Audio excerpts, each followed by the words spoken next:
You know, my father, he died in 2020. I remember it quite vividly. I was coming home. I was a detective at the time, and I was assigned a major case investigating a homicide, and it was the 5th day, I believe, of work. I was exhausted. It was 12 o'clock at night. My mom called me, and she told me that she thought my dad was deceased. I was exhausted. I jumped in the car, and I drove there.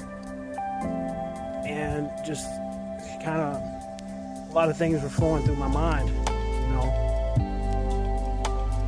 Before my dad died, we had a falling out, but we mended our relationship right before he died, and then a couple weeks later, he was gone.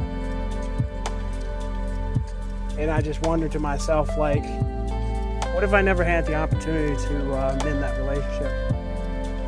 You know? I don't know. But I don't really want to talk about that as much as I want to talk about what my dad taught me. My dad was a very complex individual. I think his love language was acts of service. That's how he showed his love. He worked himself to death, right? Didn't really take care of himself like he should have. And he was on kind of a decline towards the end of his life as far as his health went, right? The most important thing my dad taught me was that you gotta be okay with rejection. What do I mean by that? So, it was actually somewhat funny sometimes when I'd be out with him. He had no fear of asking for things. None. He's the most bold person I ever met. If he wanted something, he had no problem asking for it.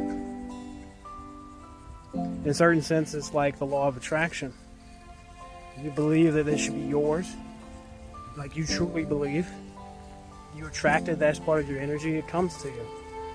And my dad, he practiced that without even knowing what it was. So like, say he'd be out at Home Depot or something like that, he'd see a good deal on something, but he thought the price should be even better. He'd ask for the manager, hey, can you give me a better price on this? Majority of the time they'd say yeah. Why? I don't know. But I do know that he was willing to take the no. And most people in life aren't willing to take the no. They'd rather just not ask.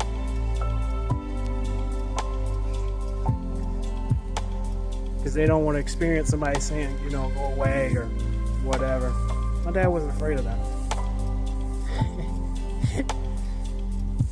That's the greatest lesson my dad ever taught me. Never be afraid of somebody's no, because that no could be a yes. Stay hard.